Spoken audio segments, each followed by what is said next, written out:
Hey, welcome to episode 38 of the Collectin and Connectin Podcast. King Brett is not here. We'll be missing him this episode, but this is 3Ball34. We do have Glenn here. What up, Glenn? What's going on, guys? Yes, sir. Love to have you here. And then we got a special guest. Very excited about this one. A Golden State Warriors fan, as well as other things we're definitely going to talk about. The real Joff. What up, fam? How's it going? Thanks for having me. Yes, sir.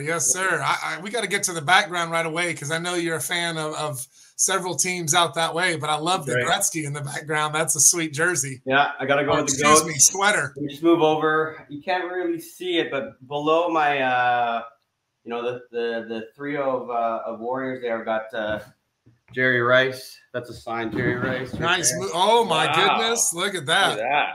And then Jerry. there's a basketball right there. And we can have a conversation about that. That's the real GOAT. That's MJ.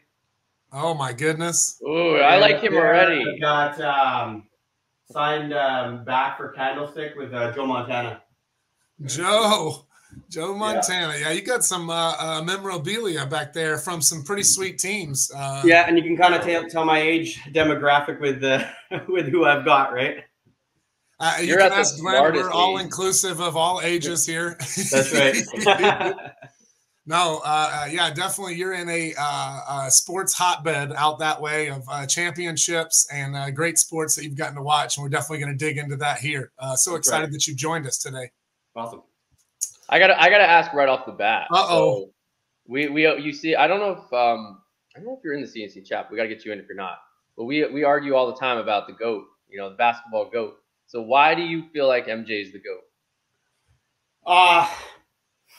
We can look at stats, we can look at all that stuff, but if you watched him live, you watched the games, you're going against him, you knew, right? Like you knew you're going to lose. It's MJ, right? He had that aura, right? We can look at stats. He's got 6 titles, right?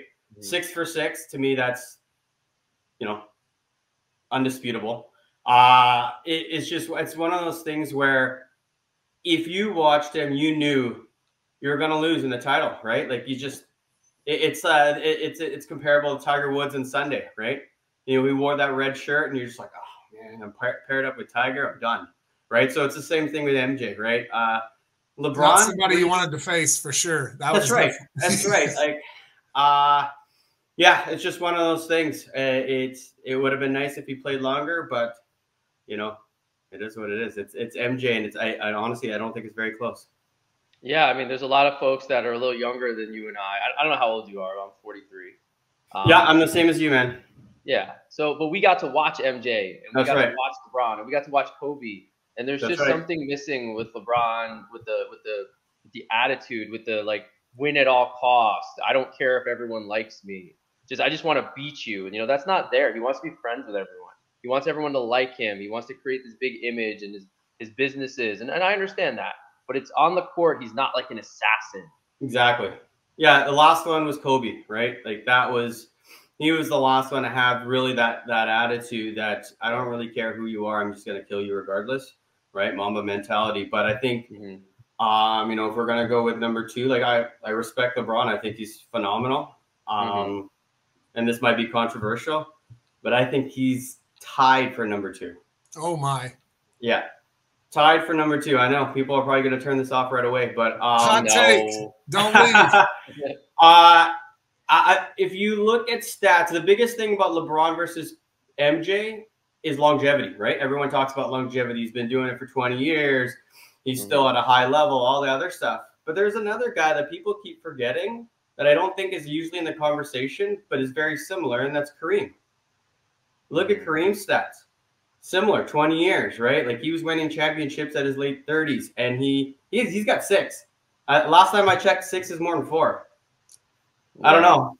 I know. LeBron haters aren't gonna be happy, but I think for him to pass, yes, he passed them in the points. Great, right? That's the first step. Sure. But I think he needs that next championship to really pass Kareem. Really, I think it's MJ. It's Kareem and LeBron, and then we can 4 is debatable. Magic, right? What about Kobe? There's a lot of people there. Yeah, where do you put Kobe in there? Oh, that's such a tough one because I absolutely love Kobe, right? Like he is the clone of Jordan.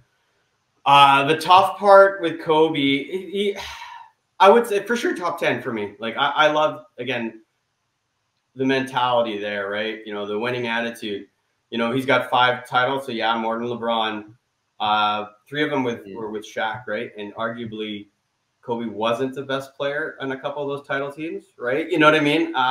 Trust me, I love Kobe. It pains me to say this, right? But I also need to be realistic. So I would say top 10 for sure. It's tough, man. Yeah, I hear you. It's tough. It's tough. There's so many good players. Like I'm going to put a argument between Kobe and Tim Duncan, though, right? Like that's a tough one too. Let me take over here because I'm going to put a pin in this talk because in Sticky Icky Wiki we're going to cover the top 10 by context.com, and I want to go over that with you guys, and that would be great. I didn't know that. All right. Let's back perfect. It up well, it was a little bit of a teaser then, I guess. It is. Let's back it up a second and talk about how you started in Top Shot. Tell us how you started your journey. Great question. So it's almost been 3 years now. I think my first pack I ripped was March 3rd, 2021. I think, you know, everyone at the peak, right? Kind of the end of February and beginning of March. Nice. I ripped the Seeing Stars pack. Nice. Yeah. That was a hot set at the time. Oh, man. Yeah. All the best players. There's some studs in there. It's a really cool set. I love that one. You know what? It's funny. When people ask me, you know, what my favorite set is, that is my favorite set. It's my next question on the sheet. So you're already leading to it. Giving, yeah, sorry. Great. Why is that your favorite set? I'm a nostalgia guy. Obviously, it was the first one I ripped, right? And it was, you know, it's simple. It's why you want to collect Top Shot. It's for the stars. You know, this collection, you know, at the time, 10K was a decent mint. You know, now it's, you know, a little high. It's okay. We can talk about that too. But it's a great set. The rewards make sense, right? It's the stars, LeBron and KD, right? And yeah, like it's just, again, it's a nostalgia one for me. And I finally completed it, which is nice. Heck yeah, congratulations. It took a little bit of time, but yeah, no, it was good. Well, you saved a couple bucks by completing it lately. I did. Yeah, I did a little bit. That's for sure. Very cool. So favorite set is Seeing Stars. Do you have a favorite moment currently on the platform? Something you've collected or something that you haven't yet that's your favorite? Yeah, and I just picked it up, I want to say a couple months ago, and that's the Anthony Edwards Rising Stars. Ooh, that's a nice one. I had to. That one was that I just like. That's why you collect Top Shots, like those moments, like an actual hammer, right? And I feel bad for Utah. Well, maybe not really, but it was phenomenal, right? Like to me. And it's a reward. It's a rare. Like that's kind of what you want, right? You know, unbelievable moment by an unbelievable player, and he's exploding on the scene right now. Love growing it every month for sure. Yeah. That's a good one. I don't have that one yet, but that's on my list of moments I'd like to have. What are your guys' favorites? I'm sure you mentioned it before. Great question. Go ahead, Glenn. What's my favorite moment?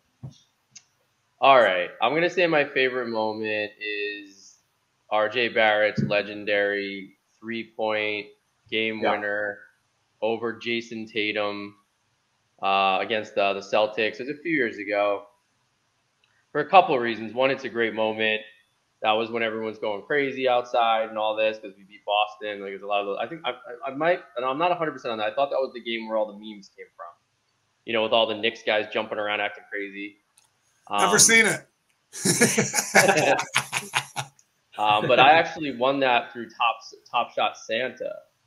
Sick. A couple years ago. So I was gifted Merry Christmas, Glenn. Happy Hanukkah, Glenn. I celebrate everything in my house. There you go. But yeah, it was just really cool just to have that. And it's a really cool Knicks moment. You know, we don't have too many playoff moments lately that are, something that is good to look at or whatever. They've only had last year they were in the playoffs a little bit, but that moment just, Boston, New York's kind of a little bit of a rivalry. Knock on wood, you might have some on deck. Your team's looking strong if you can keep everybody healthy. That's a sick moment, RJ Barrett. I know that's your player. It is nice, yeah. Yeah, cue it up. No, I'm just kidding. I could eat. Yeah, right. And we have RJ here. No, so I could easily say Dirk legendary, but Dirk and Kid together in the dynamic duos moment is very special to me because it's the 2011 year. It's our championship year. It has the trophy on it. A reel of different plays from that, and just seeing vintage Dirk and Kid together on the floor is definitely special to me. It's our only championship, and I'll definitely hold that one forever. No, who did you guys beat that year? Oh, nice. Love bringing up the Heat, and I can't wait to talk championships with this guy. And I mean, we only have one, but I mean, what's it been like to be a Golden State Warriors fan in the past, decade, 20 years? I mean, incredible. Yeah, I'm just going to preface by saying, so I used to live in San Francisco from 85 to 90, right? Okay. So my fandom started in 1985, right? It was the team that was closest to where I live. My dad was a huge Lakers fan. And I think at that time, everyone was a Lakers fan because of Magic and Kareem. And yeah, at that time, you were either Boston or LA. That's exactly, yeah. So they're historic. Like, that's who you cheered for, unless you were just a diehard local fan somewhere. That's right.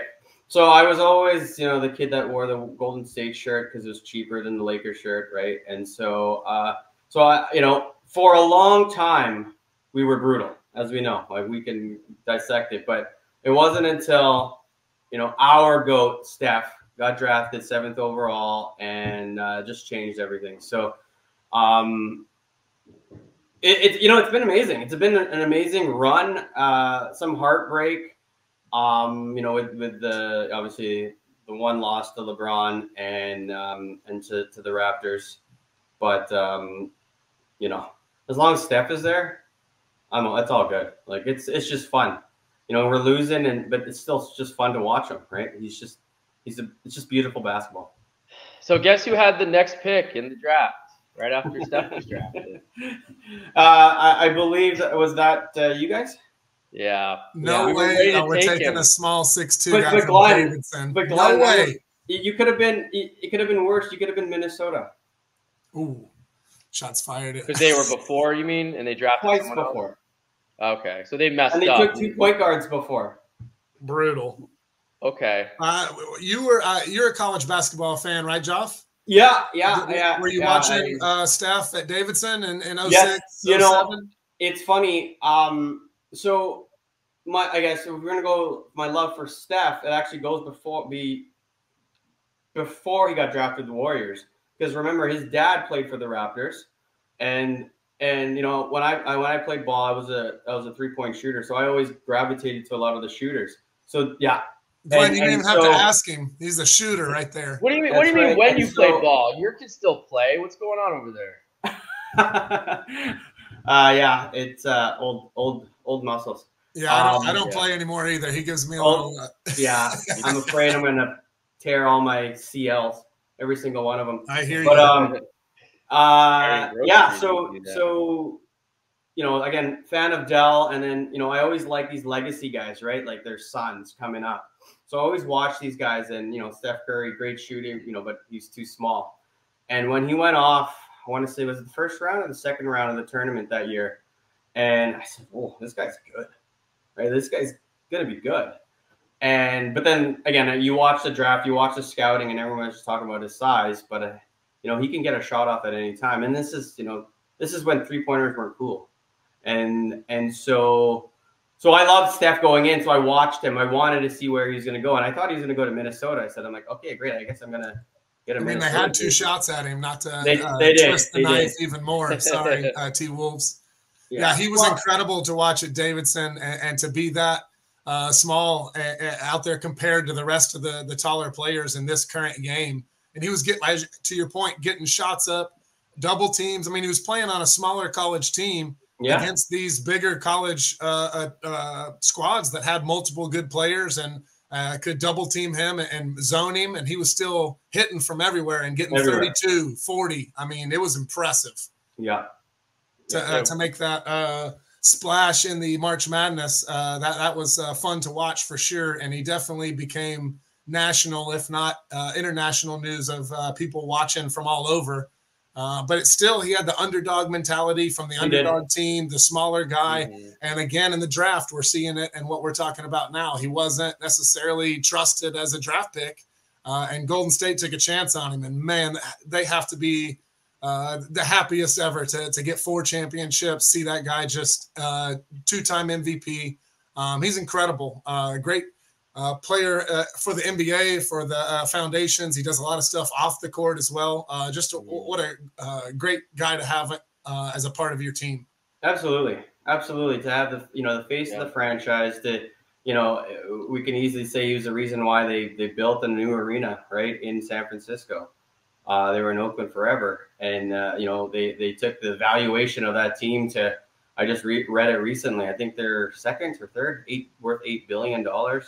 Right, like he's changed that whole landscape. And let's be honest. And if we're gonna go, and I don't want to touch on what we're gonna talk about later. No, go for it. He literally changed the game. Yeah, for sure. Right, like he changed the game. You can't deny that, right? And I think there's a bit of value there in terms of if we're talking top X, which players in the history of the game. He's got to be up there because he literally changed the game. How many kids are walking around wearing his jerseys that they think they have a chance because they can see him out there playing, which obviously they don't. Sorry for the tough news, but he makes people. You hear that, children? Don't even dream it. It's impossible. 1% of the 1%. But as a friend in New York and me and King Brett here in Dallas, when we go to the games against the Warriors, I mean. Half the stadium, if not more, especially several years ago, is in Clay and Steph jerseys. It's ridiculous. They're all over the nation and the world because of this dynasty. So we've talked about it enough. Let's just move right into it. Sticky Icky Wiki is a segment that we talk about every week when we're on the show, researching to prep for the episode, things that we find on Wikipedia. And so I found several things on Steph. It's hard not to. He's got so many stats and so many accolades. And then that forwarded me to the complex.com top 30 players all-time in the NBA. And I narrowed it down to the top 10 for this conversation. But I wanted to kind of have hypothetical talk with you guys. Steph has the 4 championships. We've covered them here. He had back-to-back with Durant when he showed up. He had the first one. In 2015? They won. Joff already referenced 2016, where they won a record amount, 73 games, and then lost 3-1. They were up 3-1 and moved that lead to LeBron and the Cavs. Sorry to bring that up, Joff. Yeah. And then we talk in 2019 after the back-to-back, Clay and Durant both get hurt and out for the rest of the year. What if they win both of those? What if he has 6? What if Steph is – where does that put him all time if he's got 3 MVPs and 6 championships? Where are we landing him right now still in the league? Complex has him at number 10 to get to it. Where does that move him up to? They said if he won 6 and he had 3 finals MVPs, he would be top 10. He is top 10 right now. He is top 10 right now. Well, what does that move him up he's to? Top 5 then, for sure. Easy. Has to be, right? Easy. Yeah. You guys in your tease earlier, you've already nailed the top 3. They have Michael Jordan at number 1, thank goodness. Yeah. Accurately. LeBron at number 2, and then Kareem at number 3. There you go. Great job, Joff, for having the 2A and 2B like the horse race. Number 4, they got – anybody got it? Who's number 4? Kobe? It's a L.A. Magic. Laker. It's got to be Magic. Right? It's Magic. Yeah. Got to be. That's my number 4. Yeah. Then 5 is Kobe. Then 6 is also a Laker. Shaquille O'Neal. Already mentioned in the episode. Okay. Boston finally gets a shout out at 7 with Larry. 8 is Wilt, and then 9 is Timmy, also previously mentioned. So we got Steph there at 10. I mean, that dynasty, if they somehow pull those 2 out, I mean, it's already a dynasty with 4. It's the most incredible thing ever. We all hate you guys. Just kidding. But what if that happens? What if they easily get those other 2 that they're right there for? I mean, it would be non-discussed. He's top 5. Yeah. I don't think you would think he was the best ever still, because I think you can nitpick. Obviously, his offense is incredible. He's a great shooter, but I don't think anyone considers Steph like a great defender. Here we go. Get down to brass tacks. Yeah, but like Michael Jordan won Defensive Player of the Year. Yeah, there you go. Yeah. He led the league in points per game that year as well. And it was something crazy. I didn't say he was one, Glenn. Take it easy. No, I know. No, my point is, even if Steph had 6 championships, I think that's pretty accurate. Like, you could see like 4, 5, 6 around there. But I don't, or maybe even 3. But I don't think you can put him ahead of like the Michael Jordan. And then he'd probably be in front of LeBron. I don't know. Oh, yeah. I think at that point, the thing is, right now, LeBron and Steph both have 4. Yeah. Right? And they're in the same era because of longevity, all the other stuff, right? I think the thing that hurts Steph right now, I don't think it hurts him. He's still got 2 rings, is that KD won the MVP both years, right? And arguably KD was better than Steph. So, you know, that's what he wasn't even better. He wasn't even the best player on that team. However, his play is what I think they just work well together. So and I think the key point that 3Ball mentioned is if he got 3 finals MVPs. That means KD didn't get the MVPs. Steph did. And that's what vaults him up, right? I think that's where you really got to you look at it. And if he did that, my guess, as much as, and we've already talked about how much I love Steph, almost as much as my kids, but he would probably be, it would still be him, a toss-up between him and Kareem, right? Like, I think it's a tough one, right? Like, as much as I love him, like, I think, top 5 for sure, but it'll be tough. I'll be realistic. Yeah, I love it. I would.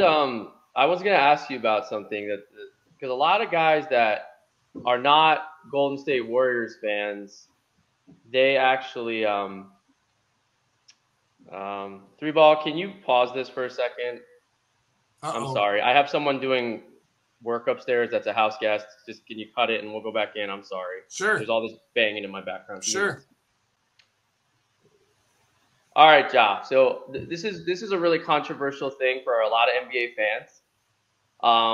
Most fans that are not from Golden State dislike Draymond Green. You know, with the antics and everything that's going on. I know it's like when he's on your team and he's getting the other team all riled up and he's pissing people off, you might be like, okay, that's great, because it might throw them off their game. But how do you feel about the other stuff, the stuff that's a little excessive? You know, the chokeholds, the punching, the kicking people in the groin, and all that stuff. I just want to know from like a fan if you still hold him accountable, if you're like, oh, no, it's fine because he's on my team. Here we go. Now the pod's getting going. There we go. All right. You warmed me up for this one. Okay. First and foremost, I love Draymond Green. I think he's awesome. Right? I think if it wasn't for him, we wouldn't have 4 titles. Like, no matter what. We talked about Steph. We talked about Clay. We talked about Durant. But you need that defensive stopper, right? You need that antics. Jordan needed Rodman for the last 3 there. It was called an enforcer back in the day. Exactly. Enforcer. If we're going to talk about it, I'm here in Canada, right? We play hockey. You need enforcers. You need people to rile people up, right? And to say, hey, like, give Steph some space, or else, you might get hit. We also had. He doesn't need. Remember, we also had Jaja Pachulia that did that too, right? And all that other stuff, right? So I think it's needed. But going back to the Draymond, if it wasn't for him, we wouldn't have 4.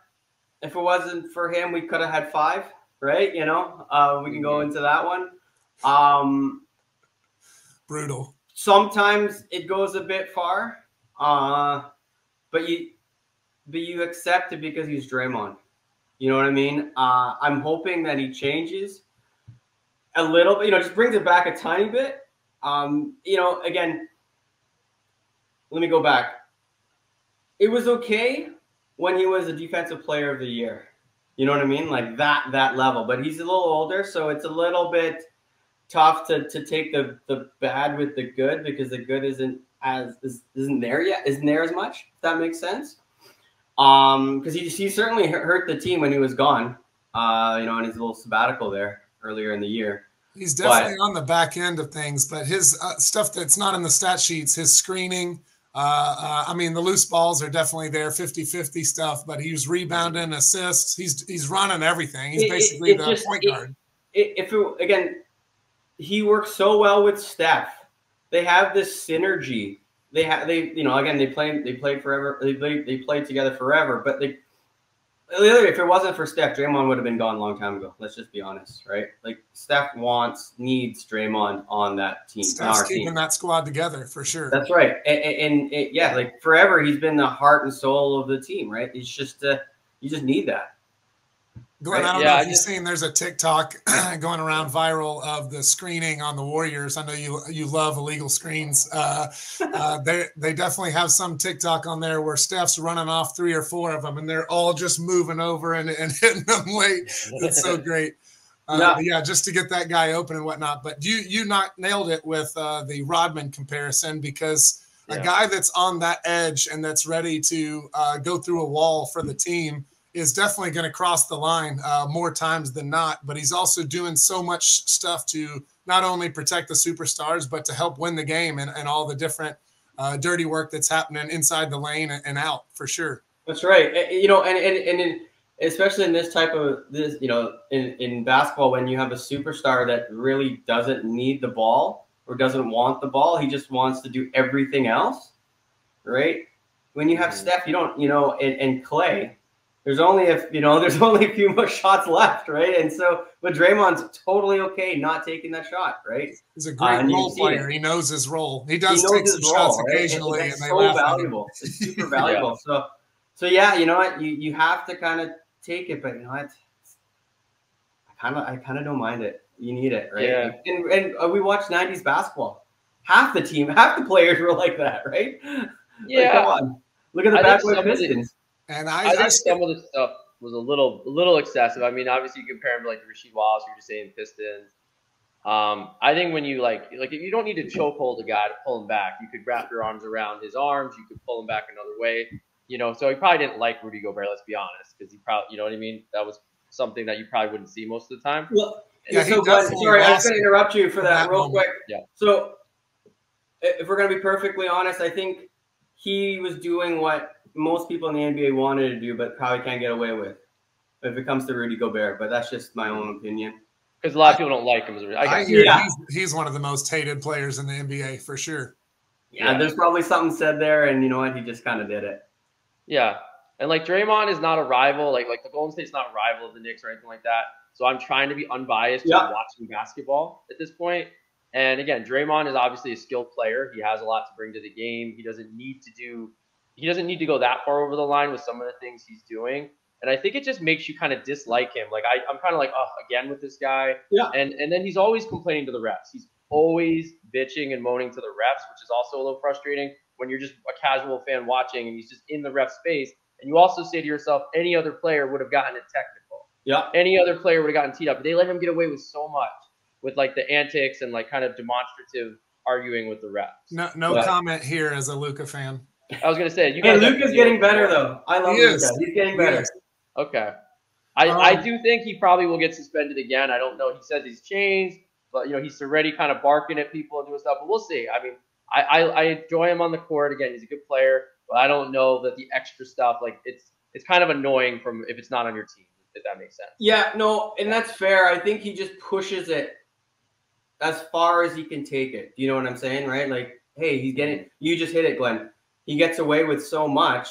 So he's in his mind again, like he's a cerebral player. So it's, hey, what else can I do? What else can I do? And sometimes, sometimes he's a very emotional player. So at some point, there's that extra 2% of like, you know what? I don't like this guy. And he takes it to the next level, like the Rudy Gobert part. And yeah, that part can't condone. Sorry, man. Like you needed to be suspended. I'm not, I guess I want to preface by saying that I'm not justifying his kicking in the groin, his choking, right? I think that shouldn't be part of basketball. But I think part of it is he's just trying to push as far as he can, right?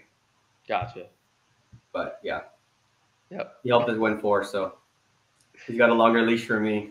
Yeah, I kind of skipped over the 22 championship, which could be perhaps the most impressive one with the guys at an older age and Jordan Poole and Andrew Wiggins. And the main reason it's still kind of a sore spot for King Brett and I, we were there at the Western Conference Finals. You guys beat us. Courtesy of Top Shot. They sent us to the Western Conference Finals to watch. That is awesome. The game where Andrew Wiggins cocked it back in the middle of the lane. Oh, my goodness. It was incredible. Canadian. Not at the time, but later after some time. After some healing. Yeah. Are we going to jump into the name of the player soon? Let's do it. I like that tease right there, Glenn. Introduce this segment here for our guest. All right. So I've been trying to make it a little harder lately, but so we're gonna show you 3 players, and you're gonna just as a fan of the Warriors, this is this player. Just kind of test your fandom a little bit. And no pressure. I think you're gonna be fine. I don't know how many years people are fans, and you've been a fan a very long time. So I will be extremely surprised if you don't get all 3 very easily. Okay, let's try it. You got this. Yeah, you'll get it. Represent or else. Or else, or else kicked out. Banished forever. What up? Name that player number 1. Ooh. Well, that looks like. Love this selection, Glenn. Yeah, that's a good one.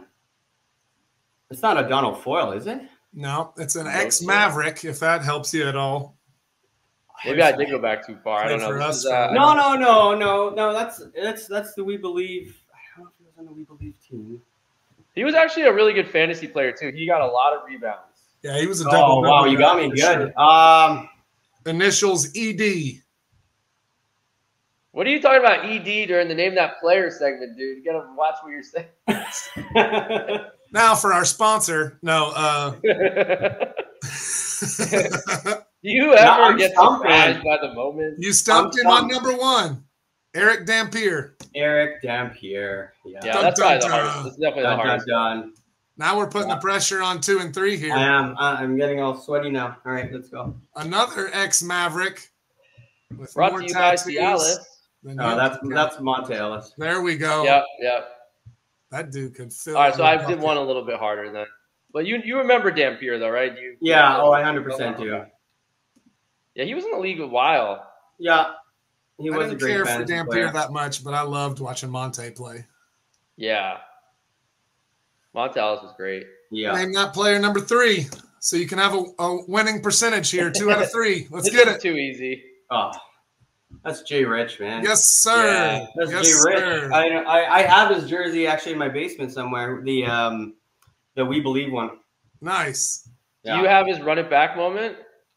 I do. Not the TSD. Yeah, the archive one.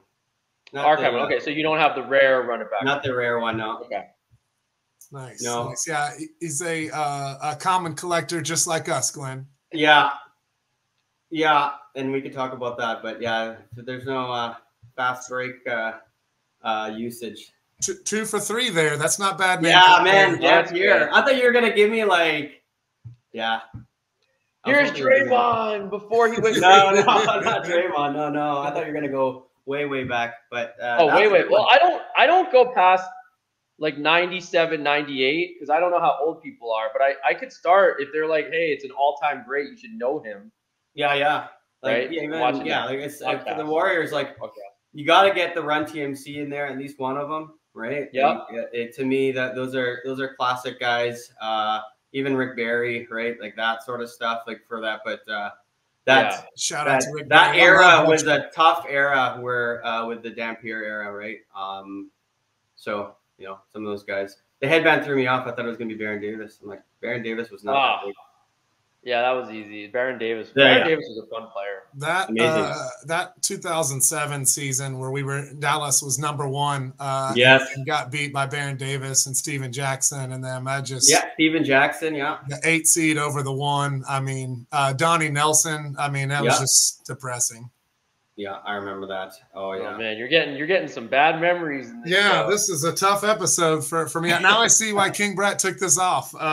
Makes sense. That's the reason. So I definitely want to get into a fast break with you that you mentioned, but I want to ask you first, our final segment of the three regulars. What's your favorite basketball memory, on or off the court, Top Shot or non-Top Shot related? Could be when you were younger, something, how you fell in love with basketball. You got a bunch of them. So what do you got? Top. Watching games with my dad as a young kid, easy. Yeah. We watched every finals together. Again, he was a huge Magic Johnson Lakers fan. You know, watching the Pistons, bad boy Pistons, and then all the Bulls games. And I'll be honest, I was a Warriors fan, but I was a Jordan fan. I was wearing the full Bulls, you know, tracksuit with their tearaway pants, right? It was fashion then, man. Everybody was an MJ fan and a Bulls fan, regardless of where you lived and who your team was. Everybody followed that guy. Exactly. Yeah. So, that's probably just watching with my dad, and then obviously going to the games. I watched Steph live at the old in Oracle in 19, so that was nice. Again, I live in Canada, so I don't get to watch in the West Coast, in the west side of Canada, so I don't really get to watch very many live games. But that's probably one of my biggest memories, best memories. Taking my wife to her first basketball game, that was nice. Very cool. Bulls Suns, actually. Steve Nash. We had to go see the Canadian. Steve Nash versus Derrick Rose. Wow. I don't know if you should bring up Steve Nash because we had Jay Rich on the, you know, in the Name That Player. Do you guys know that whole story? There's a bit, rumor. The rumor. I don't know the story. Yeah. Breaking news. No, that's a tough subject for me also with Steve Nash. You guys are just twisting the knife on me this whole episode. Sorry. Remember, I'm a Warriors fan, but I'm also Canadian, so I got to rep all the Canadian basketball players. There you go. And RJ Barrett, we already brought up. RJ Barrett, yeah. You brought that up already. RJ Barrett. Doing well in the Raptors now. Very cool. Those are great memories. I love watching games with family, whether it's the wife or dad or somebody special. That definitely brings good memories cheering on a team, which is what we're doing here, collecting and connecting together. Right. And building friendships and hanging out, watching ball and talking basketball. So this is fun. That's right. Yeah, absolutely. So you mentioned the Derrick Rose and Steve Nash game. You were there. That's an incredible memory. I remember a game. I rarely get to go places that aren't in Dallas. I've been to a ton of Maverick games, been very lucky to go here locally, but rarely have been to games outside of that. And like 2008 or so, 2007, went to Denver and went to a Nuggets Suns game and saw Nash and Amari and future Maverick Sean Marion, and I got to see them just flying up and down the floor and getting a shot up in 8 seconds versus Carmelo and different things. What a great memory seeing Nash and the Suns back then for sure. Shout out to Jay Rich again. Yeah. I still think it's more painful if you bring up Jay Rich to Nash than, you know, a basketball related thing. But you mentioned jerseys several times, Joff. I think you got a pretty cool collection based on your Instagram and just being friends with you this short time. I think you post a lot of different ones. How many do you have? What's your favorite? Too many to count. I've moved a few times, so I actually purged. So I've sort of condensed. And, you know, I had to purge. I gave some away. I've kind of just condensed it to a bunch of my Oilers, Warriors, obviously a ton of 49ers. Those are in boxes right now. Hopefully you still got that Luka jersey. I saw you. I do have that Luka jersey. Yeah, I love that. Any Knicks jerseys? Sorry? Any Knicks? Any Knicks? I never had a Knicks. You know, okay, liar. How dare you? I had a Spreewell jersey. Nice. There you go. Shout out to Latrell. See, Glenn, I thought we were going to put Spreewell as one of them just because there's a connection between us. There. Yeah, I should have. I should have done that. But you went with you guys picked Dampier and threw me off. You can blame him for that. It wasn't me who picked him. Yeah, that's true. That's true. I thought the Spreewell was going to be on there. Then we got to talk about. No, I should have. I didn't even think of that. I figured there'd be some painful memories about how Spreewell exited the Warriors. Yeah, you know what? That was, but you know, not the best exit. Let's just say. I'm going to change the name of this show to call Twisting the Knife by Glenn. Yeah. Dude, who doesn't wish they could choke their boss once in a while, though? Let's be honest. Did you see them? Did you see the marks? It was so bad. Like, that was pretty bad. Yeah, I don't remember. I know that PJ Carlissimo was not – he was upset, but he was downplaying it a little bit. He wasn't like, oh, my God, I'm going to get the authorities and all this. He was like, stuff got out of hand and this happened kind of thing. Yeah. He played well for you. He did. That 99 team was awesome. You guys know how my name on Twitter and Instagram actually is GWEX20. So 20 is Allen Houston's number. Allen Houston, really talk about that. But. Sick. I've been waiting for 38 episodes to hear that. That's what I'm talking about, Glenn. Get some trivia going about that. Allen why Houston. is number 20 there? Yeah. Wait, why is yours 34? Is that obvious or? No, not necessarily. A high school number. It's actually a shout out to my AOL instant messenger name from like middle school is the same one. So I've loved that number. I played in it when I was younger and just always had it for a screen name and things. And so when I started my Top Shot in March of or February of 2021, I picked that and stuck with it. There you go. Yeah, and I just want to say too, Jop, I haven't had a chance to like talk to you or chat with you too much, but I know that we're always, liking each other's posts. Yeah. We message each other. Yeah. I do most of the stuff. Probably all the stuff you post is really good, and it's generally positive, and I enjoy everything that you're doing related to Top Shot. Well, thanks. Yeah, I try to bring some value. Sometimes if I'm in the heat of the moment of sports, I'll throw some stuff in there. I'm like, maybe I shouldn't have thrown that, but for the most part, I try to be as positive as that's kind of just my mentality anyway. I'm always looking to have a fun, back and forth with sports fans, right? It's never personal. I know Kings fans think I'm probably personal, but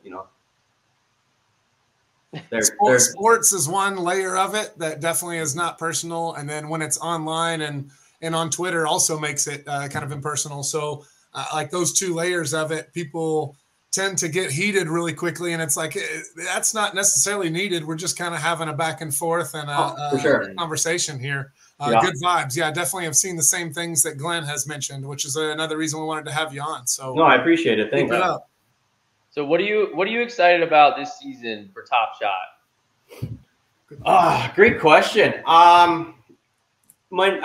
For me, the biggest one originally, and it still is obviously the rookie debuts. I really committed to that just because I know this rookie class is pretty decent, and it's very, very top heavy, right, with the two top guys. So I've maintained that set. So as the new, it's getting bigger too. It's another there's like 3 or 4 more coming out. Yeah, so it's gonna be 47 after this week, which is crazy, but that's all good. Stack them rooks, Jeff. Stack them rooks, exactly. I think I'm interested to see. I like how they're doing their rares, with the lower min counts. I think they're going in the right direction with the min counts. We've talked ad nauseum about, S2 and S3, so we won't go there. But I like the min counts. I like that we're able to, people can buy packs. Pack marketplace is huge to me. Yeah. I think that's big. I'm interested to see how the playoffs go, to be honest, right? Like, how are they going to do those rares with the playoffs and even the playoff set? I'm interested to see how that goes. And see what the numbers go with these rookie revelations. Like, I think it's going to be massive, right? I won't be part of it because I'm part of the common minnows. But you spend your money elsewhere. You have all these signed memorabilia and jerseys and all this, so your money's going there. You know what? It's called balance, Glenn. There's the physical. I've got some cardboards too, or like everyone started, right? I think everyone started with cardboard and then went digital. But yeah, for me, it's just fun. I love trading, right? I think one thing, if I'm gonna, when we talk about stuff with Top Shot, I think one thing that it's missing is a true trading platform. I know there's other, third parties, but I think within the Top Shot website, Yeah. I think we need a trade there, a trading platform. Because to me, collecting and trading is my favorite thing. I used to do that with cards all the time, right? Yeah. And so if I'm talking future, like, hey, here's my suggestion, right? You can either accept it or deny it. Like, here, this is my proposal. Yeah, and counter offers, right? We have our offers, but like, if somebody's close by a couple bucks, like, can you counter it? And maybe we meet halfway. Right? Yeah, I think TopShot has to make a little bit of money on each trade too. So maybe it's like $1 per trade or something like that. Maybe they'd be happy with that. Some kind of little fee to go back to the house, right? That's an interesting idea. Interesting, yeah, and maybe it's a ticket. Maybe you need a ticket to be able to make a trade, right? Because I'll talk to both of you guys' minds. Y'all both play fantasy football. Oh, yeah. In a league I'm in, we charge the league or the people that are interacting in a trade or a acquisition a fee. They pay $1 for every ad drop and then a $5 for every trade. And that goes towards the draft party.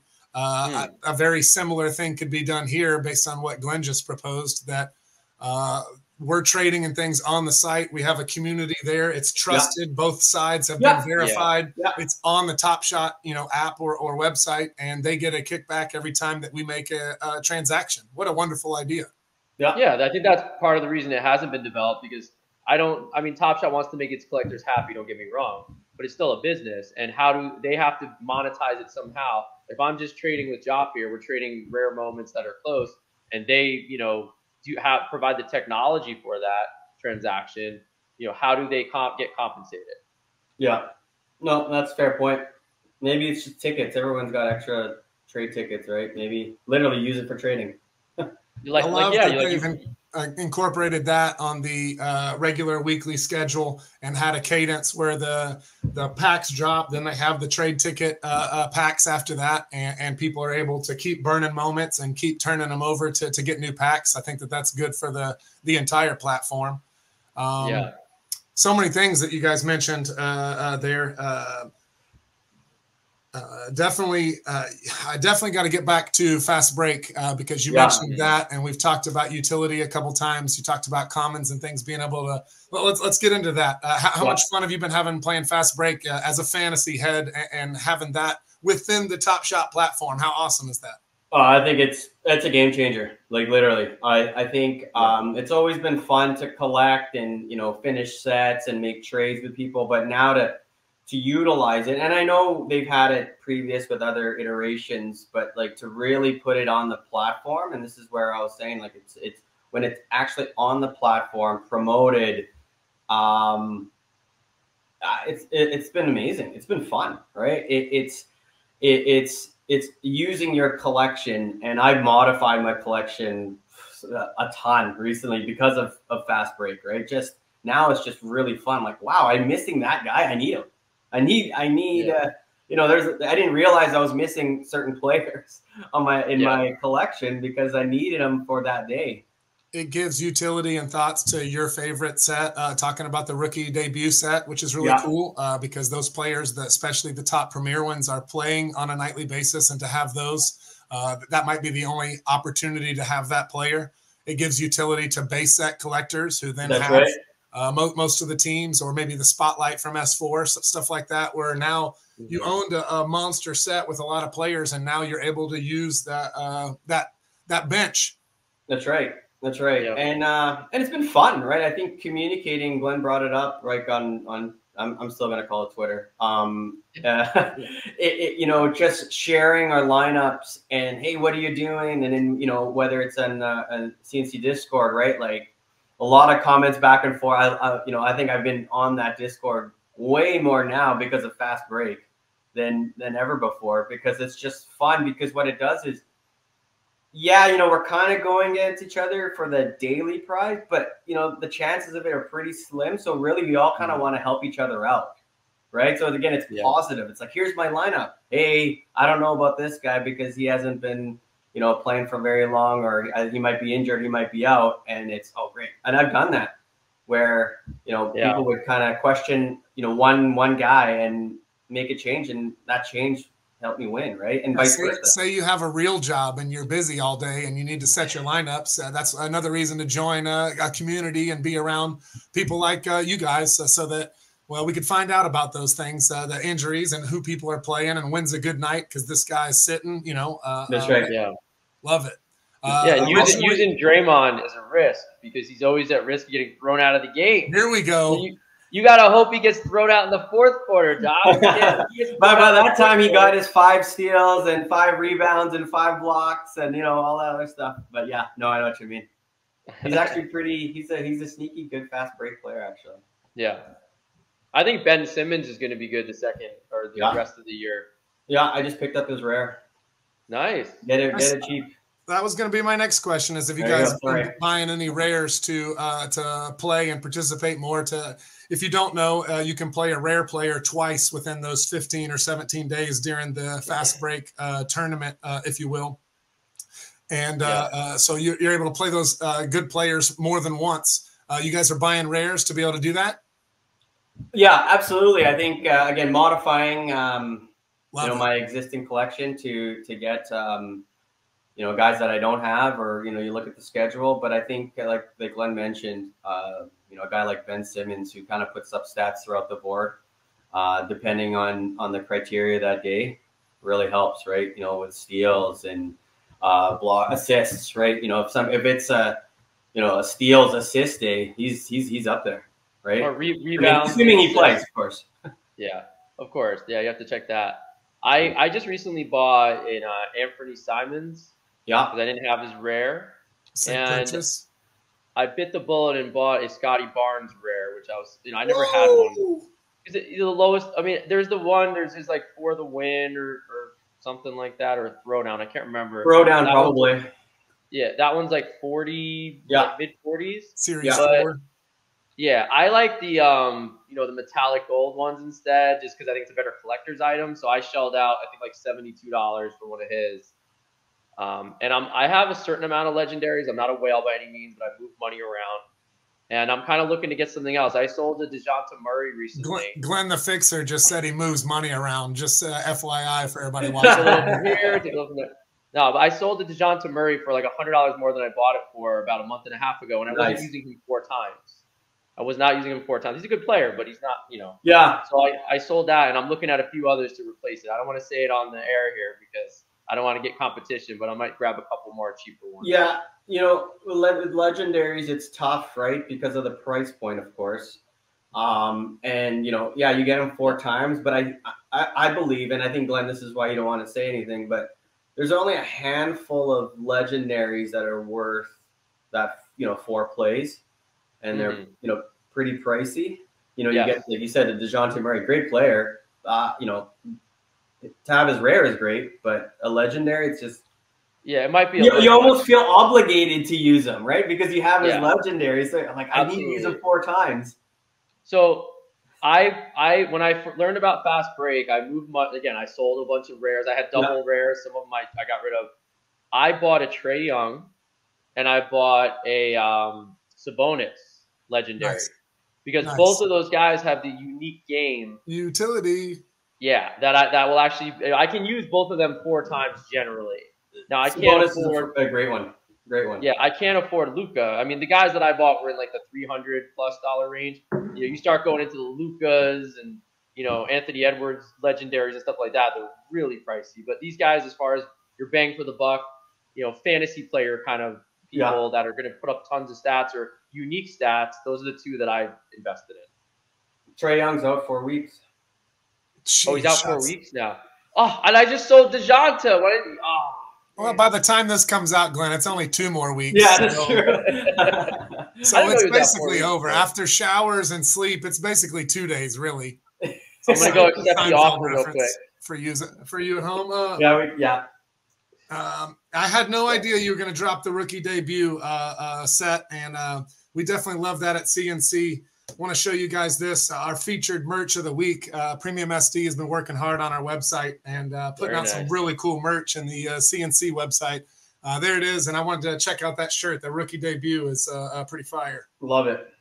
Really cool. Yes, I actually have a C&C shirt coming in soon. So that's what I can't wait to see it. Yeah. That's the one I'm ordering. I'm ordering this debut right away. Nice. I'm gonna hold you to that. We're gonna look for your order. We're gonna have you back on, and you can show it off. Yeah, for sure. So I'm gonna do a quick Hope shout out, but I'm actually going to my first live game this year. Nice. Yeah, I'm actually flying to Toronto. And I'm gonna watch because we haven't shot him out yet, and he's Canadian. SGA play the Raptors. So cool. That's going to be awesome. Oklahoma City Thunder in town. And Chet and Jalen are They got a fun young team to watch, man. They're exciting. Yeah, so I'm going to watch them in Toronto whenever, end of March, I think. So I'm excited for that. So hopefully when I order my shirt, I can, if it comes in time, I'll wear it that day. Yeah, we have a ton of Canadians on Top Shot, and for sure a bunch in C&C, and we've had several on the show previously, and definitely talk about how Canada as a whole supports the Raptors, and definitely it's the Canadians team for sure. Oh yeah, yeah, it'll be a fun time for sure. Yeah. I've caught you saying sorry like at least 3 times this episode. How many A's did I say? I don't think that many. So King Brett would be remiss if I didn't drop his usual poutine reference. He loves that. So yeah. SGA is SGA the MVP now that Embiid's missing too many games? Bite your tongue. Yeah. So in the beginning of the year, I predicted Luka. He's in the running. I didn't even have to say it. Of course he's in the running. Get out of here, Glenn. Yeah, I think it's between well, I think right now he's got to be number 2. Number 1, number 2. Jokic is just phenomenal. Unbelievable. He's a perennial MVP candidate, right? I love that they're besties. I love seeing all the clips of Luka. It's amazing, right? Like, it's phenomenal. So I think at the end of the year, it's going to be between 3 guys. I think it's going to be Jokic, Luka, and SGA. Whoever. Jalen Brunson. Excuse me. No, I'm just messing with you. I don't think he's going to win it. But no, I don't. He's having a great year though. When is because then there's Randall. You got everyone else coming. When does Randall come back? Soon. That is a great question. There's an up in the air status about whether he might need surgery. So it's okay. We love Brunson on this podcast. I love Brunson. Yeah. I think I'm just gonna clear one thing up. Everyone says, and this is for you 3 ball, where Dallas dropped the bag on him, dropped the ball on literally on Brunson and everything else. I don't think Brunson would have flourished with Luka, right? Like it's just clearly. I don't think he would be the Nick Brunson in Dallas. Just the most he flourished that we saw was the playoff games that Luka was out. Exactly. Yeah. That's what I mean. I think it wasn't going to work together, and he tried to sign and tried to make it work, and maybe we knew that it wasn't going to work. It definitely hurts to see him succeeding so well up there on the big stage, but it's also something that we're very happy for. And me personally, I love him. I think he's great at Villanova, and he's been a great NBA player. Yeah, no, I think he's a great player. I think he's phenomenal. But like for people to say, Dallas made a mistake, Well, here's the one thing I could argue they made a mistake with is they got nothing for him. If they had traded him to get some assets back, that hurts when you have a guy who's valuable and you just let him sign somewhere else, or instead of getting a package of draft picks or another player back. Yeah, that's the only thing. It's like the Raptors with Fred VanVleet, right? They should have traded him, and he just left, right? And that's why they traded Pascal. They had to because he was leaving anyway. Yeah, I'm not beating up on 3 ball over here. I know it's a hard episode. The Knicks have done it too. They've let people walk for nothing. Yeah. Like, what's going on here? And who knows? You never know. There's conversations in the background, and then all of a sudden something happens, and they just don't sign, right? So, but yeah, I just wanted to get that on record. Like, I don't think he would be. I agree. There's only one basketball. Exactly. Yeah. But to go back, I hope SGA wins MVP. He might. He has a shot. Yeah. I do hope, just because, Canada basketball. It's because his team isn't higher in the standings. I think we'd be talking reverse if the Mavs were in front of OKC right now. Yeah, and they're on a roll. So I think if the Mavs get up to top 5, like that's what I mean. Like at the end of the season, it's going to be between those three guys. Here we go. Yeah. Now I like the way this is going. Man, we've kept you way too long, Joff. Let's end it on that note. No, I'm just kidding. If you could shout out anybody or talk anything about the community or your time on Top Shot, Collectin and Connectin, what would you say? Anybody that you want to talk about or anything like that before we let you go? Well, first, thanks for having me on. I really appreciate it. Thanks for being here. You talked about, starting Top Shot, and I thought it was just going to be a collecting thing. I thought it was going to be fun, maybe make a little bit of money here, flipping, right? I think that's what we all thought when we started. But I think that the biggest surprise was actually the community part, right? And meeting people online and just trading and the trust and all that other stuff. So there's a few people that, throughout this, I guess, 3-year journey, as you want to call it, that have been close, like guys like Boost, TK, right? He's been helping me build my collection, just sharing stuff, right? Shout out to his coffee shop. Yeah, you saw me. Yeah. Shout out, Torque. I think everyone loves Torque. Oh, Pater, hey, what up, Torque? Yeah. We love Torque. My boy Clegains, that's an OG right there. That's a big OG. No pun intended. intended. And I'm gonna give a shout out to my fellow Canadian. He gets a hard time, but he's a really good dude, and that's my boy AG. What up, AG? And we know I know he's controversial, but remember, maybe this is a great way to end it. It's full circle, right? Like, I love Draymond, right? He's and sometimes, but if it wasn't for him, my collection wouldn't be where it is. He helped me out a lot early. Yeah. Right. Just knowing stuff and just being part of it. And I think he's just passionate about it. And it's just it is what it is. But he's my boy, and he's West Coast Canadian, and it's all good, man. Well, for what it's worth, I don't have any issue with AG. I chat with him back and forth about the Knicks sometimes. Yeah. And we basically come to an understanding. So I agree with you. AG is a pretty cool dude. If he's watching. He knows his stuff, man. He knows his ball, right? And so it's just one of those things. Either way, it's all positive on my end, right? Glenn knows. I try to give all Knicks fans a pass. Yeah, we're going through a lot. I love all you guys. I love the shout outs, man. We definitely have some great people in our community and in the Top Shot community. Lots of positive vibes out there, and definitely a lot coming from you, buddy. So we appreciate you coming on and hanging out with us. One more thing. Uh-oh, there he is. Joff, I hope we're not keeping you from the gym. Look at this guy, man. He's jacked. No. Look at this guy's shoulders, man. How do you fit in the webcam frame? That's why he had to back it up a little bit from those shoulders. I know. He's like, all right. How many jerseys did you rip because you flexed like the Incredible Hulk? No, man. You make me blush. But Draymond Joff. I've got 2 kids. Both girls, 13 and 11 this year, nice. And I got to keep up with them. They play sports and they're everything. And as fathers, we gotta take care of ourselves so we can, you can beat up the other. Be active with our kids, right? Yeah. And I live here on the West Coast, so we surf, we bike, we play ball all year round. I golf 12 months of the year here, so love it. Yeah, you got to stay active and stay in shape, right? That's it. What a positive thought to end the show. Definitely got to be healthy so that you can not only last longer. No pun intended, Glenn, but to hang out with your kids and be around your family and be 100%. Around your friends and collect and connect for a long time together. Absolutely, and if we can just encourage each other, and that's the best part, right? Yep.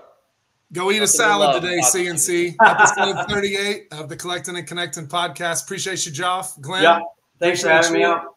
Brett, we miss you. See you guys. See you, Brett. Talk to you soon.